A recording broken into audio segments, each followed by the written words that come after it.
한국어는 쉬워요. 한국어는 쉬워요. 건강하게 삽시다. 건강하게 삽시다. 유럽 언어학계의 성지라 불리는 베른 대학에서 전대미문의 폭탄 선언이 터졌습니다. 인류는 지금 당장 한글을 배워야 합니다. 알파벳의 수호자로 불리던 세계 최고의 언어학자가 50년 신념을 하루아침에 뒤집었습니다. 로마 제국의 유산을 부정하다니. 옥스퍼드 대학교, 소르본 대학교, 베를린 대학교, 분노한 유럽 명문대들이 총력전을 선포했습니다. 하지만 반박 논문을 쓰려던 석학들에게 이상한 일이 벌어졌습니다. 이럴 수가. 너무 완벽해. 하나 둘씩 그들이 침묵하기 시작했고 오히려 한글에 매료되기 시작했습니다. 도대체 한글의 정체는 무엇일까요? 한국인들조차 몰랐던 한글의 충격적 진실, 지금 공개합니다. 저는 레지널드 해리슨입니다. 72년 인생 중 50년을 언어학에 바쳤고 그중 대부분을 알파벳의 우수성을 증명하는 데 썼습니다. 제 저서 알파벳, 궁극의 문자 책에는 17개국 언어로 번역됐고 저는 알파벳의 전도사라 불렸죠. 그날도 평소와 다름없었습니다. 런던 왕립학회에서 열린 강연에서 저는 열정적으로 설명하고 있었어요. 알파벳이야말로 인류가 만든 가장 효율적인 문자 체계입니다. 단 26개의 문자로 모든 소리를 표현할 수 있다는 것. 이것이 바로 서구 문명이 전 세계를 선도하는 이유입니다. 청중들은 고개를 끄덕였고 저는 자부심에 가득 차 있었습니다. 바로 그때 주머니에서 휴대폰이 울렸어요. 며느리 캐서린의 전화였습니다. 아버님, 엘리자베스가 또 울고 있어요. 학교에서 책을 읽다가 갑자기 순간 가슴이 철렁했습니다. 제 손녀 엘리자베스, 올해 7살인 그 아이는 제게 세상 전부였거든요. 무슨 일이야? 천천히 말해봐. 아이가 계속 글자들이 춤을 춘다고 해요. B와 D가 계속 바뀌고 워즈를 소우로 읽고 선생님께서 전문가를 만나보라고 하시는데 강연을 급하게 마무리하고 병원으로 달려갔습니다. 하얀 진료실에서 의사는 차분하게 설명했어요. 난독증입니다. 생각보다 심각한 수준이에요. 알파벳의 복잡한 음과 체계가 아이에게는 너무 혼란스러운 것 같습니다. 그럴 리 없어요. 저도 모르게 목소리가 커졌습니다. 우리 집안은 대대로 언어학자 집안입니다. 제가 직접 가르쳤고 최고의 교육을 받았어요. 난독증이라니? 말도 안 됩니다. 의사는 조용히 검사 결과를 보여줬습니다. 뇌스캔 이미지에는 글자를 인식하는 영역이 일반 아이들과 확연히 다른 패턴을 보이고 있었어요. 집으로 돌아오는 길, 엘리자베스가 제 손을 꼭 잡고 물었습니다. 할아버지, 제가 바보인가요? 친구들은 다 잘 읽는데 저만 그 맑은 눈에 고인 눈물을 보는 순간 제 평생의 신념이 처음으로 흔들렸습니다. 그날 밤 서재에 앉아 제가 쓴 책들을 바라봤어요. 알파벳의 우수성, 완벽한 문자 체계, 서구 문명의 기초, 화려한 제목들이 조롱하듯 저를 내려다보고 있었습니다. 아내 마거릿이 차를 가져다주며 말했어요. 당신이 항상 말했잖아요. 진정한 학자는 증거 앞에서 겸손해야 한다고. 하지만 이건 내 인생 전부야. 그럼 엘리자베스는? 그 아이의 인생은? 잠을 이룰 수 없었습니다. 새벽 3시, 저는 컴퓨터 앞에 앉아 난독증 치료법을 검색하기 시작했어요. 수백 개의 논문을 읽었지만 대부분 알파벳 체계에서는 근본적 해결이 어렵다는 결론이었습니다. 그러던 중 흥미로운 논문 하나를 발견했어요. 한국인 언어치료사가 쓴 한글을 활용한 난독증 개선 사례 연구였습니다. 처음엔 코웃음을 쳤어요. 동양의 그림 문자가 무슨 도움이 되겠냐고요? 하지만 논문을 읽을수록 눈이 커졌습니다. 한글로 교육받은 난독증 아동의 65%가 3개월 내 현저한 개선을 보였다는 통계였어요. 서구권 아동들도 포함된 수치였습니다. 말도 안 돼. 조작된 데이터일 거야. 하지만 논문 저자의 이력을 보니 케임브리지에서 박사 학위를 받은 정통 학자였습니다. 강혜원이라는 이름의 그녀는 현재 런던에서 클리닉을 운영하고 있었어요. 다음 날 아침, 저는 아내에게 말했습니다. 그 한국인 치료사를 만나보려고 해. 당신이? 평생 동양 문자를 무시해온 당신이? 엘리자베스를 위해서라면 뭐든 해야지. 며느리는 반신반의하면서도 희망에 찬 눈빛이었어요. 정말요, 아버님. 하지만 학계에서 어떻게 보실지. 그딴 건 상관없어. 내 손녀가 더 중요해. 평생 쌓아온 명성과 신념. 그리고 눈앞에서 고통받는 손녀. 저울의 양팔에 올려진 무게는 애초부터 비교할 수 없는 것이었습니다. 일주일 후, 저는 생전 처음으로 동양 문자 전문가의 사무실 문을 두드리고 있었습니다. 문 너머에서 들려오는 아이들의 밝은 웃음소리가 묘하게 제 가슴을 아프게 했어요. 그 아이들은 글을 읽으며 웃고 있었고 제 손녀는 그를 보며 울고 있었으니까요. 해리슨 교수님이시죠? 들어오세요. 문을 연 강혜원 박사는 제가 상상했던 모습과 달랐습니다. 30 중반의 그녀는 자신감 넘치는 눈빛으로 저를 맞이했어요. 벽면 가득 붙어있는 아이들의 감사 편지가 눈에 띄었습니다. 교수님의 저서는 모두 읽었습니다. 특히 알파벳의 진화는 정말 인상 깊었어요. 순간 당황스러웠습니다. 제 이론에 반대되는 일을 하는 사람이 제 책을 읽었다니요. 그런데 왜 한글을 선택하신 겁니까? 그녀는 미소를 지으며 차를 따랐습니다. 교수님, 혹시 한글이 어떻게 만들어졌는지 아시나요? 글쎄요. 중국 문자를 변형한 것 아닌가요? 그녀가 고개를 저었습니다. 15세기 세종대왕이 완전히 새롭게 창제한 문자입니다.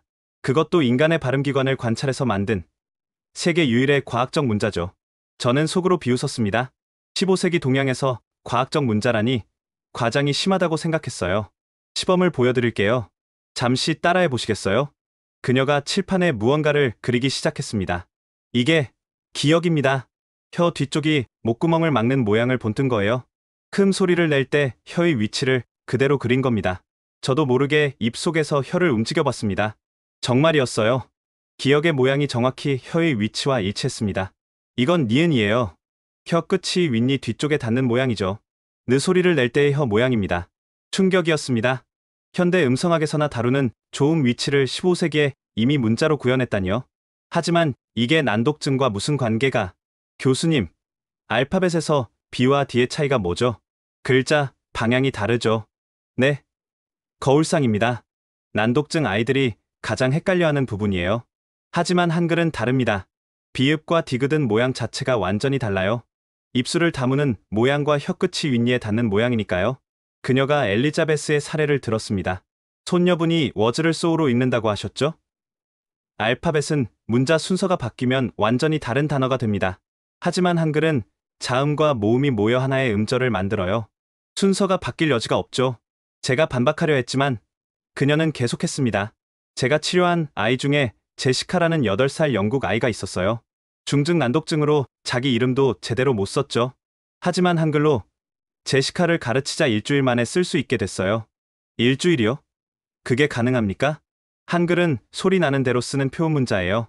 제는 제, 시는 시, 카는 카. 예외가 없어요.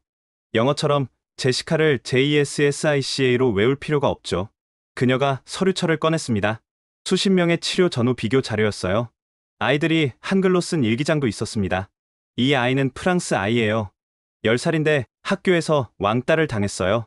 책을 못 읽어서 바보 취급을 받았거든요.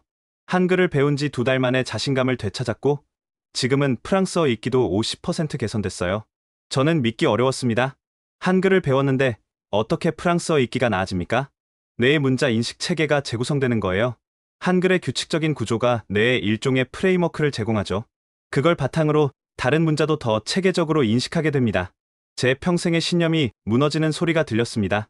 하지만 여전히 인정하기 어려웠어요. 그래도 알파벳은 전 세계 공용 문자입니다. 실용성 면에서, 교수님, 실용성이 뭔가요? 아이가 글을 읽을 수 있게 되는 것보다 더 실용적인 게 있을까요? 그녀의 말에 할 말을 잃었습니다. 한번 직접 보시겠어요? 마침 수업이 있거든요. 치료실로 들어가자 5명의 아이들이 있었습니다. 다양한 국적의 아이들이었어요.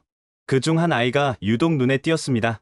계속 손을 비비며 불안해하는 모습이 꼭 엘리자베스 같았거든요. 오늘은 새로운 소리를 배워볼 거예요. 미음이라는 글자인데 여러분 입술을 다물고 소리를 내보세요. 아이들이 소리를 냈습니다. 좋아요. 이 모양이 바로 우리 입술을 담은 모습이에요. 그녀가 뭘 그렸습니다. 아이들의 눈이 반짝였어요. 정말 입술 모양 같아요. 불안해하던 아이도 흥미를 보이기 시작했습니다. 자, 이제 알을 붙여볼게요. 미음에 알을 붙이면 마. 아이들이 합창했습니다. 불과 10분 만에 5개의 새로운 글자를 익혔어요. 제가 알파벳을 가르칠 때는 1시간이 걸렸던 진도였습니다. 수업이 끝나고 그 불안해하던 아이가 자랑스럽게 칠판에 뭔가를 썼습니다.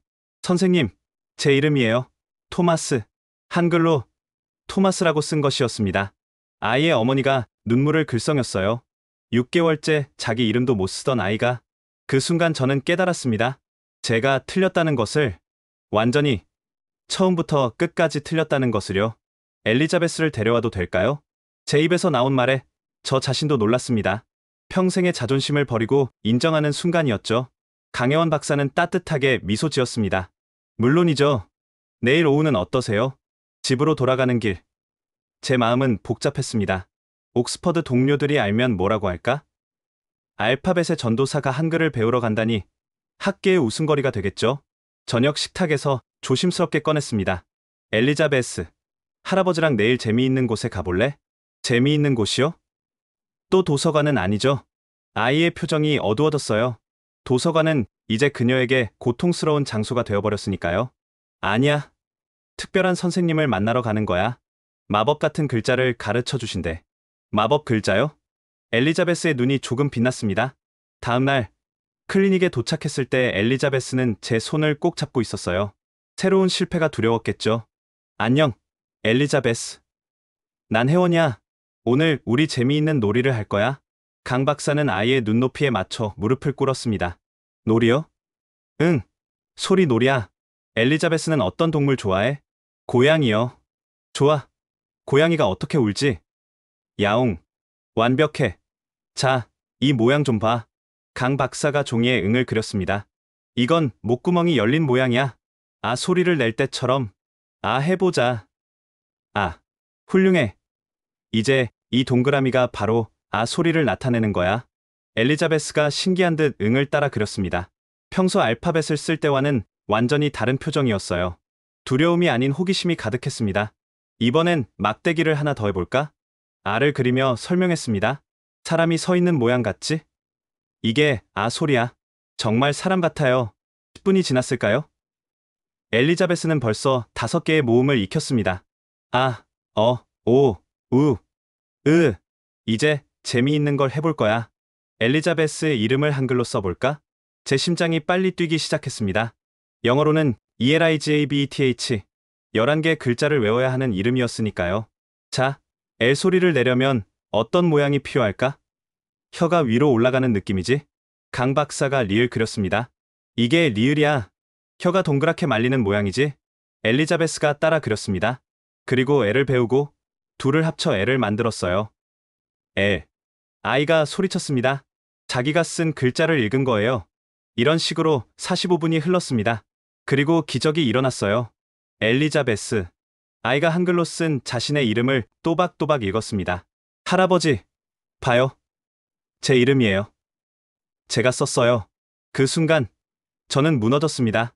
평생 쌓아온 교만이, 편견이, 아집이 모두 무너져 내렸어요. 눈물이 났습니다. 7살 손녀가 1시간도 안 되어 해낸 일을 저는 50년 동안 부정하고 있었던 겁니다. 할아버지 왜 울어요? 아니야. 할아버지는 기뻐서 우는 거야. 강 박사가 조용히 물었습니다. 어떠세요, 교수님? 제가 완전히 틀렸습니다. 그날 저녁 엘리자베스는 신이 나서 온 집안에 한글을 썼어요. 엄마, 아빠, 할머니, 고양이 이름까지. 엄마, 이제 저도 글을 쓸 수 있어요. 춤추지 않는 글자예요. 며느리가 울면서 저를 껴안았습니다. 아버님, 정말 감사해요. 처음으로 엘리자베스가 글쓰기를 즐거워해요. 하지만 제 마음 한구석은 무거웠습니다. 내일이면 옥스퍼드로 돌아가야 했고 거기엔 제 평생의 연구와 동료들이 기다리고 있었으니까요. 그날 밤 서재에서 제 책들을 다시 펼쳤습니다. 알파벳의 우수성이라는 제목이 이제는 낯설게 느껴졌어요. 책상 위에는 엘리자베스가 쓴 종이가 놓여 있었습니다. 할아버지, 사랑해요. 한글로 쓴 그 문장이 제 50년 연구보다 더 값진 것처럼 느껴졌습니다. 내가 정말로 학자인가? 아니면 그저 편견에 사로잡힌 노인일 뿐인가? 새벽까지 고민했습니다. 그리고 결심했어요. 진실을 마주할 용기가 없다면 저는 학자 자격이 없다고. 다음날 아침, 저는 강혜원 박사에게 전화했습니다. 저도 한글을 배우고 싶습니다. 처음부터. 제대로요. 교수님이 직접 배우시겠다고요? 네. 제가 직접 경험하지 않고서는 아무것도 말할 자격이 없으니까요. 평생의 자존심을 내려놓는 순간이었습니다. 하지만 이상하게도 마음이 가벼웠어요. 마치 무거운 짐을 내려놓은 것처럼. 환영합니다, 교수님. 진정한 학자의 모습을 보여주셔서 감사해요. 전화를 끊고 창밖을 봤습니다. 런던의 아침 햇살이 유난히 맑아 보였어요. 엘리자베스가 뛰어와 제 품에 안겼습니다. 할아버지, 오늘도 한글 쓸 거예요. 그래, 우리 같이 배우자. 할아버지도 학생이 될게. 그렇게 저희 두 번째 언어 여정이 시작됐습니다. 72세에 시작한 가장 겸손하고 가장 정직한 여정이요. 한글을 배우기 시작한 첫 주, 저는 마치 어린아이가 된 기분이었습니다. 기역, 니은, 디귿, 리을 하나하나 따라 쓰며 깨달았죠. 이 문자가 얼마나 체계적이고 과학적인지를요. 교수님, 비읍과 피읍의 차이를 아시겠어요? 강혜원 박사가 물었습니다. 비읍에 획을 하나 더한 게 피읍이군요. 네.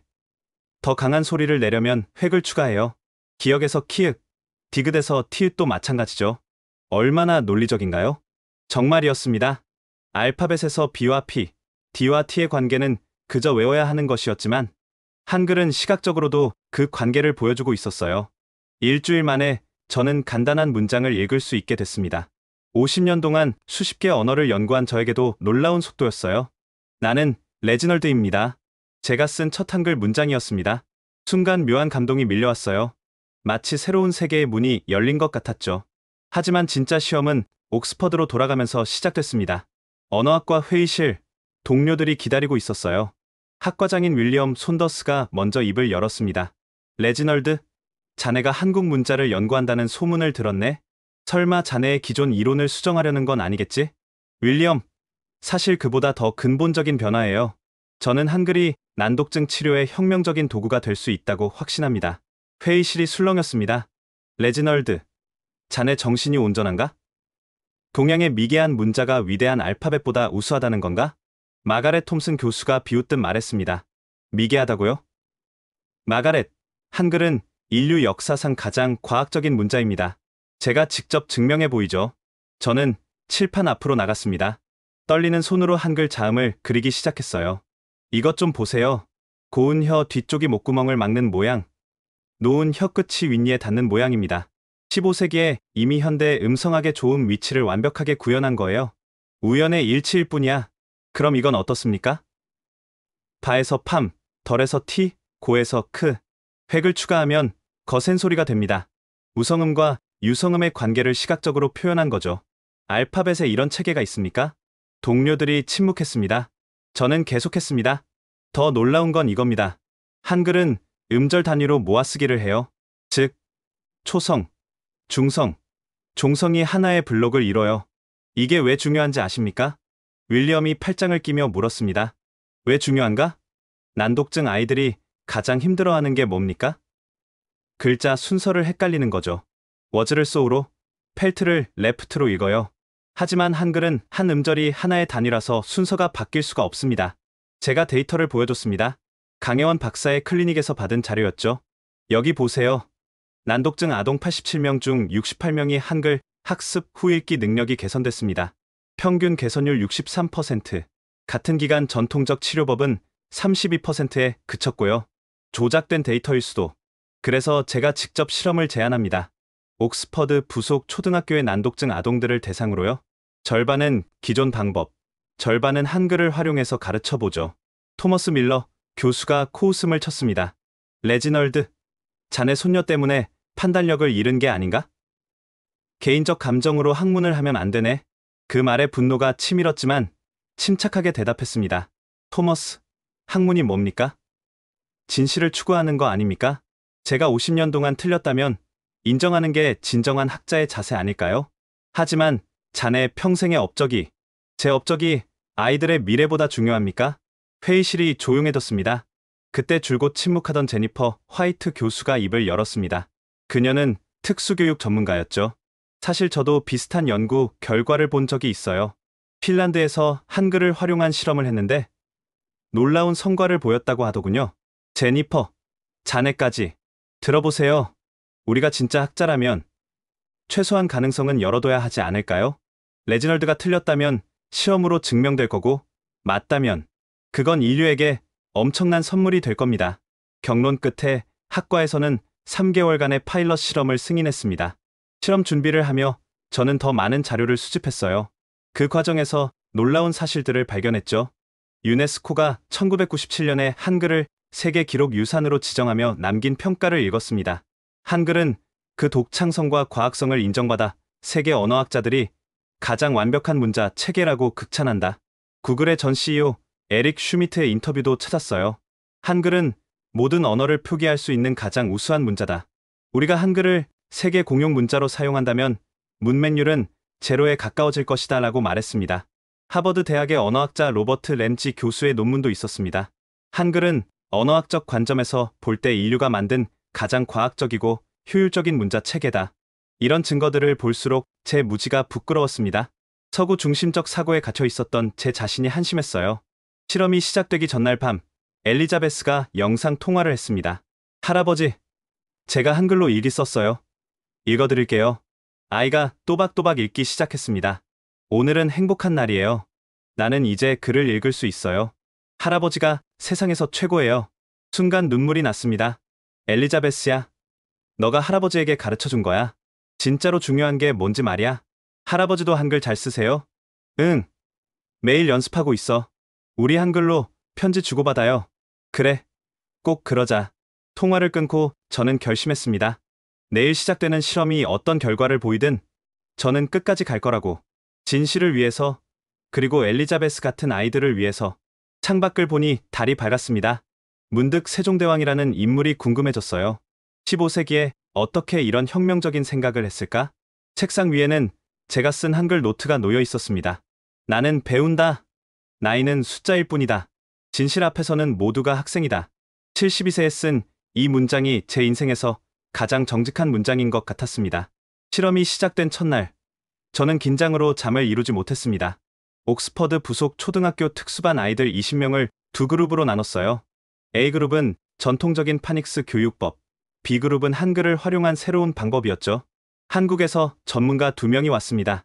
서울대 언어치료학과 김서진 교수와 한글 교육 전문가 박현우 선생이었어요. 첫 만남에서 김 교수가 말했습니다.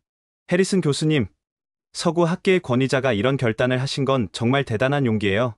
용기가 아니라 늦은 깨달음일 뿐입니다. 실험 첫 주, 예상대로 동료들의 시선은 차가웠습니다. 복도에서 마주칠 때마다 수군거렸죠. 레지널드가 늙어서 판단력을 잃었대. 동양 문화에 심취한 거 아냐? 학문적 자살이야? 하지만 실험실에서 일어나는 일들은 그들의 편견을 무색하게 만들었습니다. B그룹의 아이들은 첫날부터 눈빛이 달랐어요. 8살 소피는 심한 난독증으로 자기 이름도 제대로 못 썼는데 한글로 소피를 쓰며 환하게 웃었습니다. 선생님, 이거 정말 제 이름이에요? 그럼 너가 쓴 거야. 글자가 안 움직여요. 그 말에 가슴이 아팠습니다. 그동안 이 아이에게 글자는 움직이는 것이었던 거죠. 2주가 지났을 때 첫 번째 평가가 있었습니다. 결과는 충격적이었어요. A그룹의 읽기 능력 향상률은 12%, B그룹은 48%였습니다. 하지만 더 놀라운 건 부수적인 효과였어요.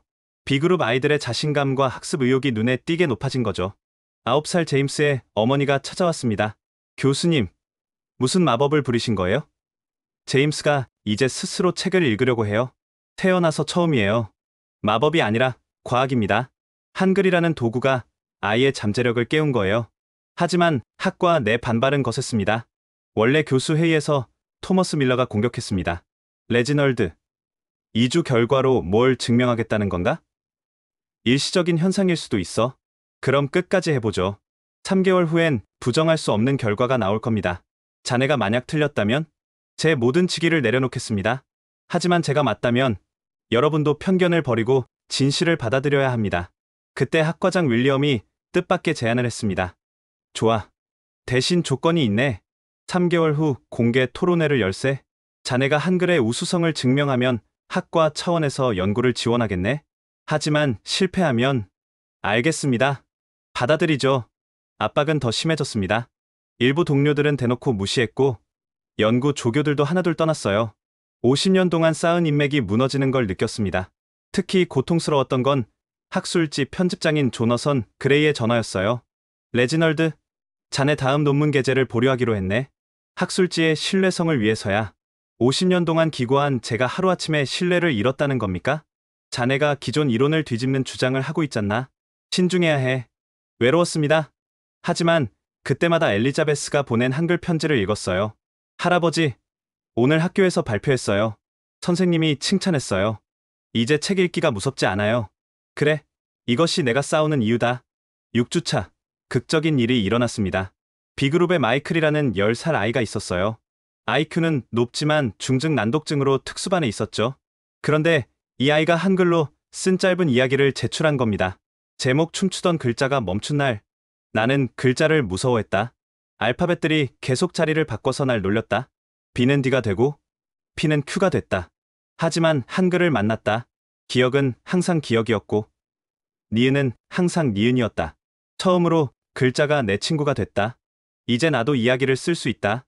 엄마가 울었다. 기쁜 눈물이라고 했다. 이 글을 읽고 저도 울었습니다. 아이의 고통과 기쁨이 그대로 전해졌거든요. 김서진 교수가 설명했습니다. 마이클처럼 IQ가 높은 난독증 아동들이 가장 고통스러워해요. 머리로는 이해하는데 글자가 따라주지 않으니까요. 한글은 그 간극을 메워주는 다리가 됩니다. 소문이 퍼지기 시작했습니다. 다른 학부모들이 찾아와 자기 아이도 한글을 배우게 해달라고 요청했어요. 하지만 압박도 심해졌습니다. 어느 날 학과 게시판에 익명의 비난 글이 붙었어요. 해리슨 교수는 동양의 영혼을 팔았다. 서구 문명의 배신자다. 상처받았지만 그날 저녁 한글 일기를 썼습니다. 진실은 국경이 없다. 동양도 서양도 없다. 오직 아이들의 미래만 있을 뿐이다. 8주차 옥스퍼드 교육심리학과에서 중간 평가를 했습니다. 제니퍼 화이트 교수가 결과를 발표했어요. B그룹의 읽기 능력은 평균 61% 향상됐습니다. 더 중요한 건 정서적 안정성과 학습 동기가 현저히 개선됐다는 점입니다. 이건 기존 이론으로는 설명이 안 되는 수치예요. 청중석이 웅성거렸습니다. 한글의 구조적 특성이 난독증 아동의 뇌에 안정적인 패턴 인식 체계를 제공하는 것으로 보입니다. 쉽게 말해 혼란스러운 미로에 명확한 지도를 준 셈이죠. 토머스가 반박했습니다. 그래도 알파벳은 세계 공용 문자입니다. 실용성 면에서 그때 B그룹의 학부모 한 명이 일어났습니다. 실용성이요? 제 딸은 9년 동안 자기 이름도 제대로 못 썼어요. 한글을 배운 지 2달 만에 일기를 쓰고 있습니다. 이보다 더 실용적인 게 있나요? 박수가 터져 나왔습니다. 그날 밤 뜻밖의 방문객이 왔어요. 윌리엄 학과장이었습니다. 레지널드, 사실 내 손자도 난독증이야. 7살인데 자네 실험에 참여할 수 있을까? 물론이죠. 윌리엄, 자네가 옳았네. 내가 편견에 사로잡혀 있었어. 처음으로 동료의 인정을 받은 순간이었습니다. 10주차 BBC에서 취재를 왔습니다. 해리슨 교수님, 평생의 신념을 바꾸기가 쉽지 않으셨을 텐데요. 학자에게 가장 중요한 건 진실을 마주할 용기입니다. 제가 틀렸다면 인정해야죠. 그게 50년 걸렸을 뿐입니다. 방송이 나간 후 전 세계에서 문의가 쏟아졌습니다. 독일, 프랑스, 이탈리아의 난독증 협회에서 한글 교육법을 배우고 싶다고 연락이 왔어요. 하지만 가장 기뻤던 건 엘리자베스의 전화였습니다. 할아버지, TV에 나왔어요. 우리 반 친구들이 다 봤어요. 우리 공주. 이제 책 읽기 어때? 너무 재밌어요. 어제는 해리포터 첫 장을 다 읽었어요. 그 순간 모든 고통이 보상받는 느낌이었습니다. 실험 종료를 2주 앞둔 시점. 저는 확신했습니다. 이것은 단순한 문자의 대결이 아니라 아이들의 미래를 위한 싸움이라는 것을, 그리고 그 싸움에서 한글이 희망의 도구가 되고 있다는 것을요. 실험 11주차, 저는 비밀 연구 모임을 시작했습니다. 공식적인 지원을 받을 수 없었기에 뜻을 함께하는 소수의 연구자들과 시작한 프로젝트였죠. 새벽 5시, 대학 근처 작은 카페에 모였습니다. 제니퍼 화이트 교수, 케임브리지에서 온 신경언어학자 사라 첸, 그리고 놀랍게도 한때 저희 가장 큰 비판자였던 데니얼 로버츠 박사도 있었어요. 레지널드, 자네 연구를 보고 밤새 고민했네. 내가 틀렸어. 한글에는 뭔가 특별한 게 있어. 데니얼의 고백은 충격이었습니다. 그는 알파벳 절대주의자로 유명했거든요. 무엇이 당신의 생각을 바꿨습니까? 내 조카야. 12살인데 난독증이 심해서 자살 시도까지 했었지. 그런데 자네 방송을 보고 한글을 배우기 시작했는데 믿기지 않아. 3주 만에 웃으며 책을 읽더군. 사라 첸 박사가 노트북을 열었습니다. 제가 뇌 스캔 데이터를 분석해봤어요. 한글을 읽을 때와 알파벳을 읽을 때 활성화되는 뇌 영역이 달라요. 화면에 뜬 이미지는 놀라웠습니다. 보세요. 알파벳을 읽을 때는 좌뇌의 여러 영역이 복잡하게 활성화돼요. 특히 난독증 아동의 경우 과부하가 걸린 것처럼 보이죠. 반면 한글을 읽을 때는 더 단순하고 효율적인 패턴을 보여요. 마치 복잡한 미로와 직선 도로의 차이 같군요. 정확해요. 한글의 조합 원리가 뇌에 더 자연스러운 처리 경로를 제공하는 거예요. 우리는 더 큰 실험을 계획했습니다. 런던 전역에 난독증 아동 100명을 모집하기로 한 거죠. 하지만 방해도 시작됐습니다. 대학 본부에서 경고가 왔어요. 해리슨 교수, 승인되지 않은 실험을 확대하면 징계 조치가 있을 수 있습니다. 학문의 자유는 어디 갔습니까? 교수님의 연구가 대학의 명성에 해를 끼치고 있다는 이사회의 판단입니다. 분노가 치밀었지만 포기할 수 없었습니다. 그날 밤 아내 마거릿이 차를 가져와 앉았어요. 당신 너무 힘들어 보여요. 50년 동료들이 날 배신자 취급해. 하지만 멈출 수 없어. 알아요. 당신은 옳은 일을 하고 있어요. 엘리자베스를 보세요. 그 아이가 얼마나 행복해하는지. 맞았습니다.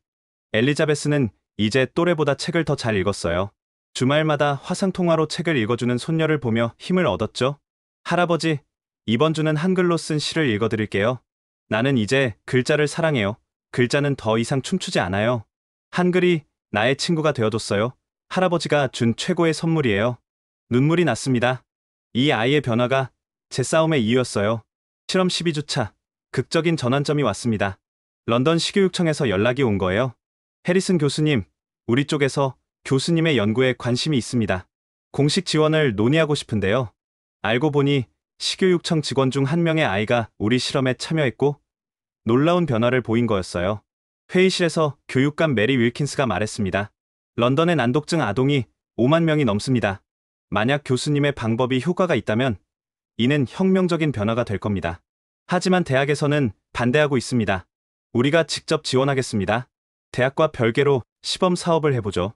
드디어 공식적인 지원을 받게 된 거예요. 소식이 알려지자 학과는 발칵 뒤집혔습니다. 토머스 밀러가 교수 휴게실에서 소리쳤어요. 레지널드, 자네가 대학의 명예를 더럽히고 있어. 토머스, 아이들의 미래보다 대학의 명예가 중요합니까?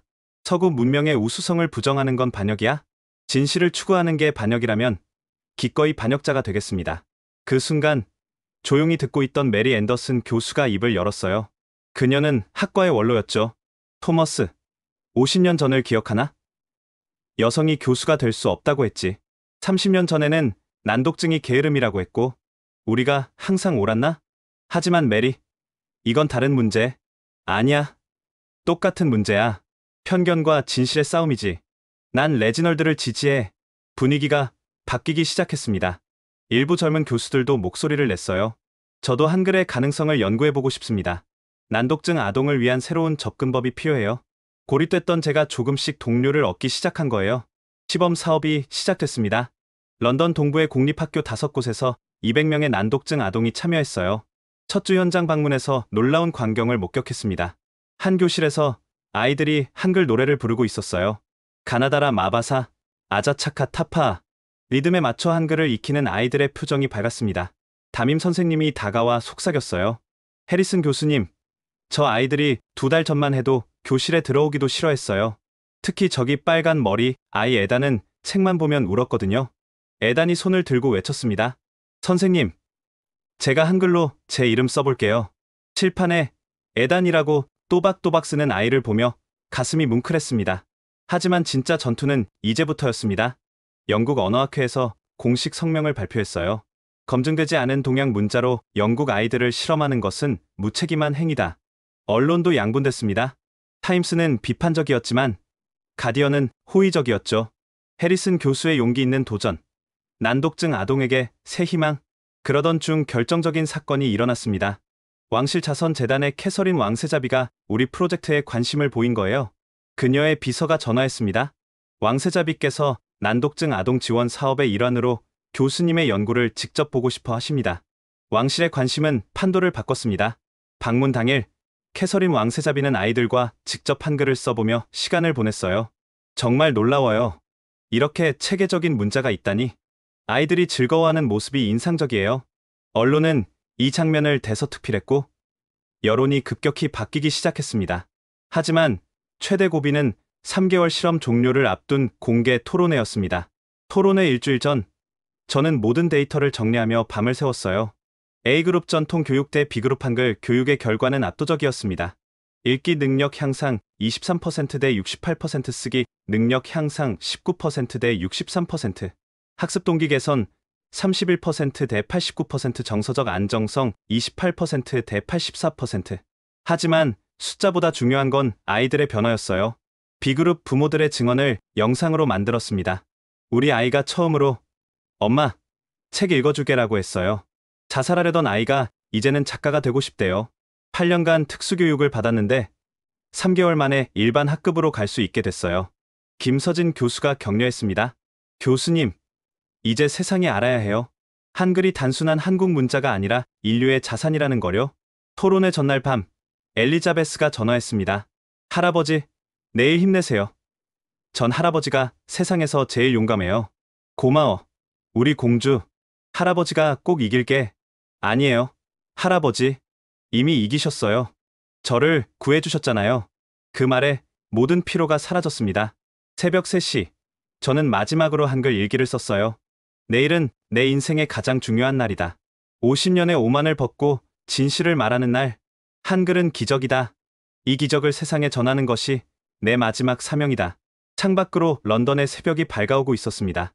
저는 준비가 되어 있었어요. 진실을 위한 마지막 싸움을 위해. 그해 6월 15일 옥스퍼드 대학 셸도니언 극장. 500석 규모의 강당이 가득 찼습니다. 학계 인사들, 언론인, 학부모, 그리고 교육 정책 관계자들까지 모두가 이 역사적인 토론회를 보기 위해 모였죠. 무대에 오르기 전 거울 앞에 섰습니다. 72세의 노 교수. 평생 쌓아온 명성을 걸고 도전하는 모습이 낯설면서도 자랑스러웠어요. 레지널드 해리슨 교수님, 준비되셨습니까? 네. 가죠. 박수와 야유가 섞인 소리 속에서 단상에 올랐습니다. 사회자가 소개했습니다. 오늘은 언어학계의 뜨거운 화두, 한글 교육법의 효과성에 대해 토론합니다. 찬성 측 레지널드 해리슨 교수, 반대 측 토머스 밀러 교수입니다. 토머스가 먼저 공격했습니다. 존경하는 동료 여러분, 우리는 감상주의에 빠져선 안 됩니다. 알파벳은 2000년 역사를 가진 검증된 시스템입니다. 단 3개월의 실험으로 이를 부정한다는 건 학문적 경솔함입니다. 청중 일부가 박수를 쳤습니다. 제 차례가 왔습니다. 심호흡을 하고 입을 열었어요. 여러분, 저는 오늘 고백하러 왔습니다. 50년간 저는 틀렸습니다. 완전히, 철저하게 틀렸습니다. 강당이 조용해졌습니다. 저는 알파벳의 전도사였습니다. 17권의 책을 썼고 수백 편의 논문을 발표했죠. 하지만 7살 손녀 앞에서 무너졌습니다. 제 모든 이론이 그 아이의 눈물 앞에서는 무용지물이었어요. 스크린에 엘리자베스의 사진이 떴습니다. 이 아이는 난독증으로 고통받았습니다. IQ 140의 영재였지만 자기 이름도 제대로 못 썼죠. 왜일까요? 알파벳이 그 아이에게는 너무 혼란스러웠기 때문입니다. 다음 슬라이드. B, D, P, Q가 나왔습니다. 보십시오. 같은 모양을 돌려놓은 것뿐입니다. 난독증 아동에게는 악몽이죠. 하지만 한글은 다릅니다. 바, 덜, 팜, 고을 보여줬습니다. 완전히 다른 모양입니다. 각각 입술, 혀끝, 거센 입술 소리, 목구멍 소리를 형상화했죠. 15세기에 이미 음성학의 정수를 담았습니다. 토머스가 반박했습니다. 그래도 실용성은 어떻습니까? 전 세계가 알파벳을 쓰는데 실용성이요? 그럼 데이터로 말하죠. 실험 결과가 화면에 떴습니다. 3개월간 200명 대상 실험. 한글 그룹의 읽기 능력은 68% 향상. 알파벳 그룹은 23%. 이게 실용성 아닙니까? 하지만 진짜 승부수는 지금부터였습니다. 여러분, 영상을 보시죠. 첫 번째 영상. 실험 전 엘리자베스가 책을 보며 우는 모습. 할아버지, 글자들이 계속 움직여요. 무서워요. 두 번째 영상. 한글을 배운 지 한 달 후. 할아버지, 제가 쓴 시 읽어드릴게요. 나는 이제 글자를 사랑해요. 한글이 나의 친구예요. 청중석에서 훌쩍이는 소리가 들렸습니다. 이것은 한 아이의 이야기가 아닙니다. 다음 영상들. B그룹 아이들의 변화 과정. 자살 시도했던 12살 소년이 소설을 쓰고 8년간 특수반에 있던 소녀가 일반 학급으로 진학하고 책을 찢던 아이가 도서관에서 살다시피 하는 모습들. 이것이 기적이 아니면 뭐가 기적입니까? 토머스가 다시 공격했습니다. 감정에 호소하지 마십시오. 과학적 근거는 어디 있습니까? 그때였습니다. 객석에서 한 사람이 일어났어요. 케임브리지의 사라 첸 박사였습니다. 제가 과학적 근거를 제시하겠습니다. 그녀가 무대로 올라왔습니다. 저는 신경언어학자입니다. 뇌 스캔 데이터 1000건을 분석했습니다. 한글을 읽을 때 뇌의 부담이 알파벳 대비 43% 감소합니다. 특히 난독증 아동의 경우 67% 감소했습니다. 화면에 뇌 스캔 이미지가 떴습니다. 보십시오. 알파벳은 좌뇌 여러 영역을 복잡하게 활성화시킵니다. 반면 한글은 효율적이고 안정적인 패턴을 보입니다. 이것이 과학입니다. 분위기가 바뀌었습니다. 그때 또 한 명이 일어났어요. 놀랍게도 데니얼 로버츠였습니다. 저는 토머스 밀러의 제자였습니다. 알파벳 절대주의자였죠. 하지만 고백합니다.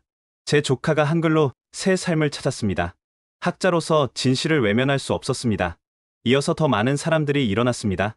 교사들, 학부모들, 심지어 일부 교수들까지. 제 학생이 변했어요. 우리 아이가 책을 읽어요. 이것은 혁명입니다. 토머스의 얼굴이 붉어졌습니다. 이것은 집단 최면입니다. 서구 문명의 근간을 토머스, 제가 외쳤습니다. 서구 문명의 진정한 가치가 뭡니까? 진실 추구 아닙니까? 인간의 존엄성 아닙니까? 아이들이 고통받는데 문명의 자존심이 뭔 소용입니까? 강당이 조용해졌습니다. 50년 전 저는 젊은 학자였습니다. 알파벳의 우수성을 증명하려 했죠.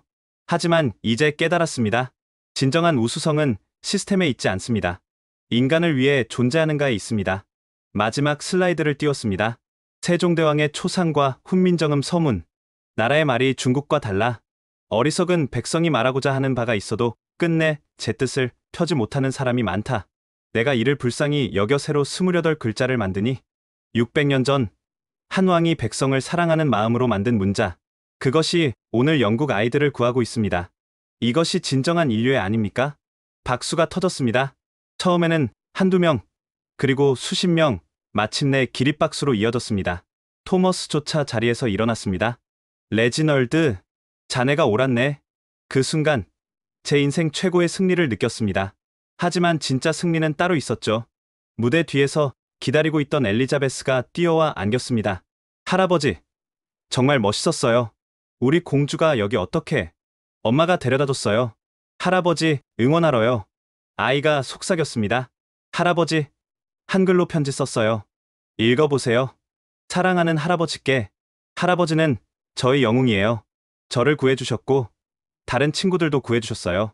할아버지처럼 용감한 사람이 되고 싶어요. 사랑해요. 엘리자베스가 눈물을 참을 수 없었습니다. 이것이 제가 받은 가장 큰 상이었습니다. 토론회 다음 날 세계가 들썩였습니다.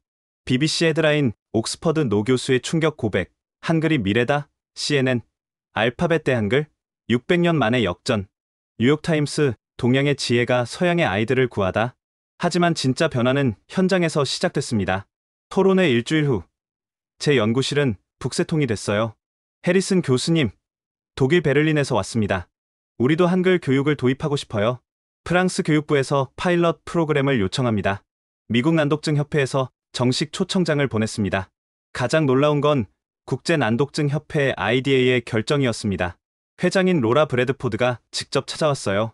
해리슨 교수님, 우리는 한글을 난독증 치료의 공식 도구로 인정하기로 했습니다. 전 세계 43개국 지부에서 동시에 도입할 예정입니다. 정말입니까? 네. 그리고 교수님을 글로벌 한글 교육 프로그램의 총책임자로 모시고 싶습니다. 순간 아이러니함을 느꼈습니다. 알파벳의 전도사였던 제가 한글의 전도사가 되다니요. 본격적인 프로그램이 시작됐습니다. 첫 번째 목표는 교사 교육이었어요.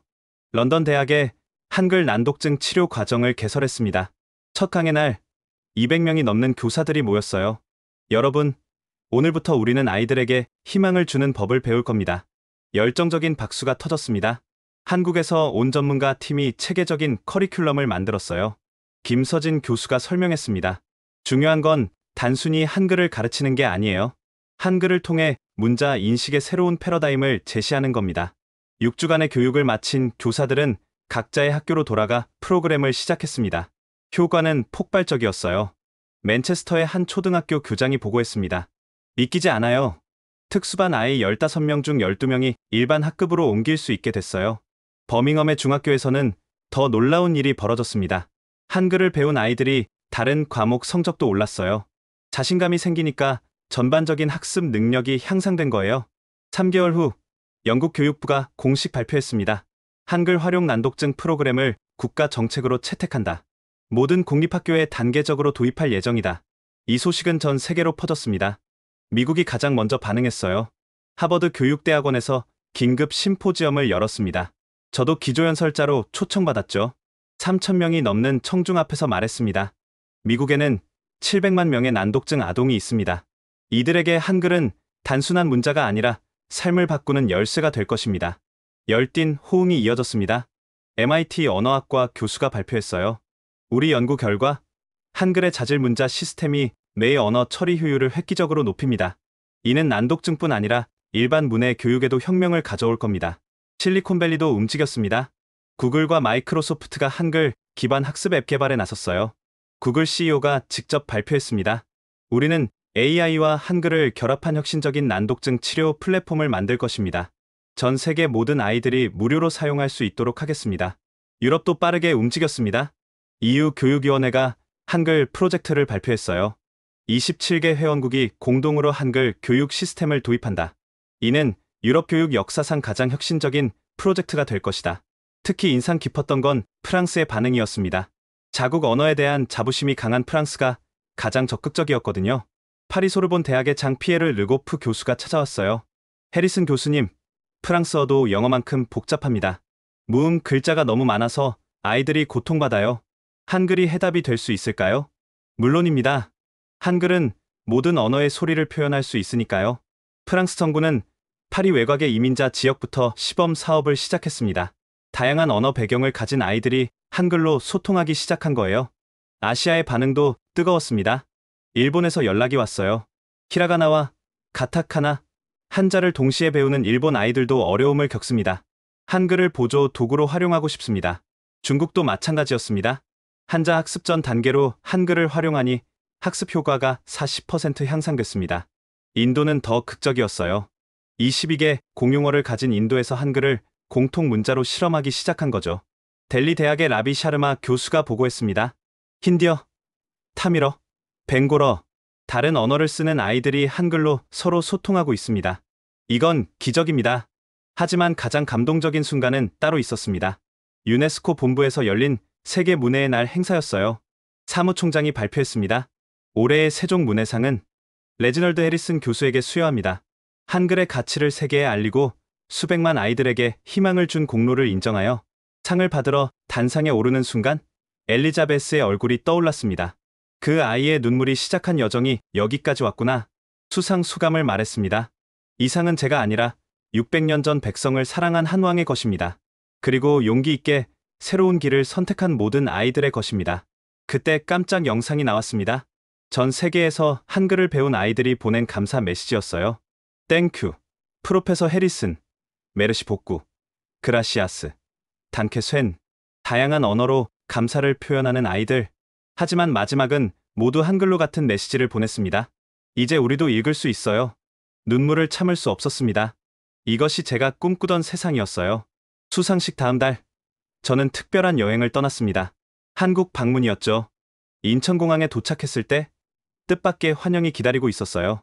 해리슨 교수님, 환영합니다. 수십 명의 사람들이 플래카드를 들고 있었습니다. 한글의 가치를 세계에 알려주셔서 감사합니다. 한국 정부는 저를 국빈에 준하는 예우로 맞아줬어요. 교육부 장관이 직접 영접했습니다. 교수님 덕분에 한글이 인류 공동의 자산으로 인정받게 됐습니다. 한국인으로서 무한한 감사를 드립니다. 오히려 제가 감사하죠. 한글이 제 인생을 바꿨으니까요. 첫 일정은 세종대왕릉 참배였습니다. 여주의 영릉에 도착했을 때 마음이 숙연해졌어요. 능 앞에서 무릎을 꿇었습니다. 전하, 용서하십시오. 그리고 감사합니다.